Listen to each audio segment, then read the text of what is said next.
뉴스 읽어드립니다. 오늘의 뉴스를 10분 만에 정리해드립니다.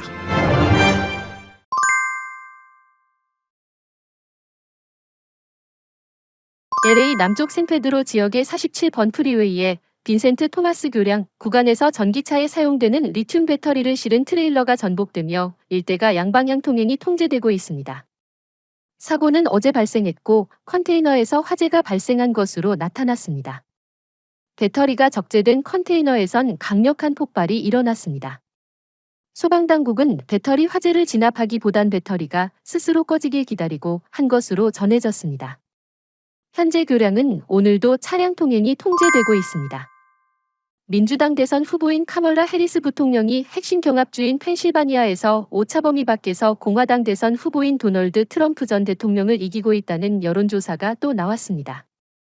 블룸버그 통신이 여론조사업체 모닝컨설트와 7개 경합주 유권자 6,165명을 대상으로 실시해 오늘 공개한 결과에 따르면 해리스 부통령은 펜실바니아에서 51%의 지지율을 기록해 46% 트럼프 전 대통령을 이겼습니다.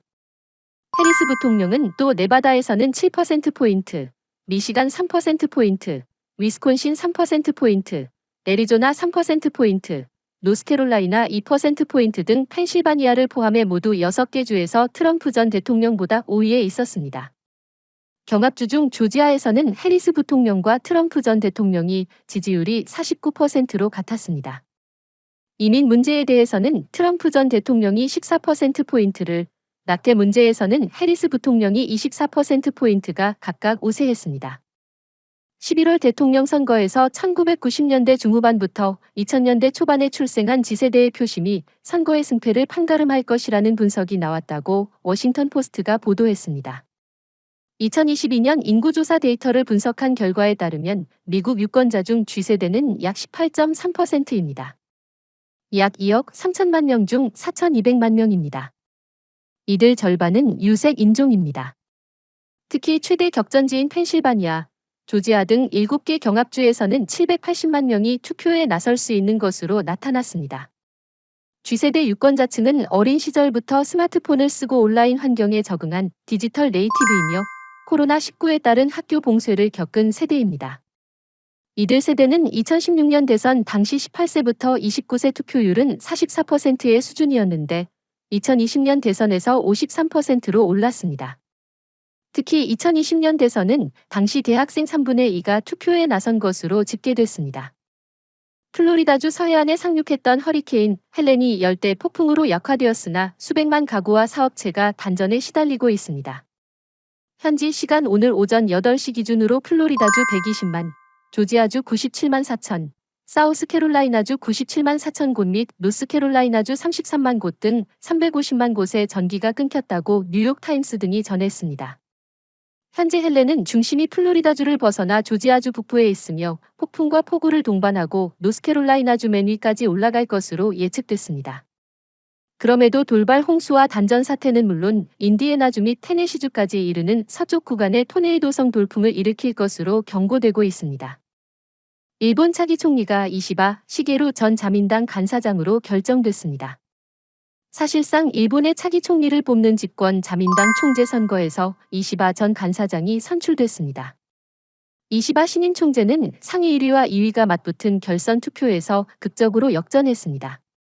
중의원 선거를 앞두고 극우 인사로는 중도층 지지를 얻기 힘들다는 당내 거부감이 작용한 것으로 보입니다.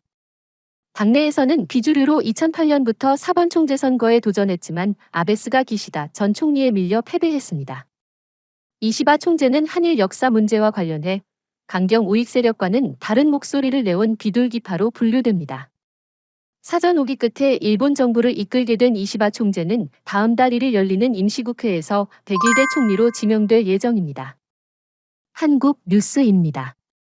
대통령과의 만찬 이후 국민의힘 안에서 후폭풍이 이어지고 있습니다. 친한계 신지호 국민의힘 전략기획부총장이 자신이 운영하는 유튜브 방송에서 언론에 보도된 만찬 참석자 발언을 언급하며 만찬 분위기가 화기애애했다는 대통령실과 친윤계 참석자들의 평가에 대해 날선 비판을 했습니다. 발언 내용이 전해지면서 당 지도부에서는 불쾌하다는 반응이 나왔습니다. 추경호 원내대표 측은 당 내홍을 부추기는 부적절한 행위로 보고 있다며 사실과 다른 발언에 대해 엄중 조치하겠다는 뜻을 한 대표실에 전한 것으로 파악됐습니다. 한국에서 혼자 사는 65세 이상 고령자, 이른바 독거노인이 늘어나고 있습니다.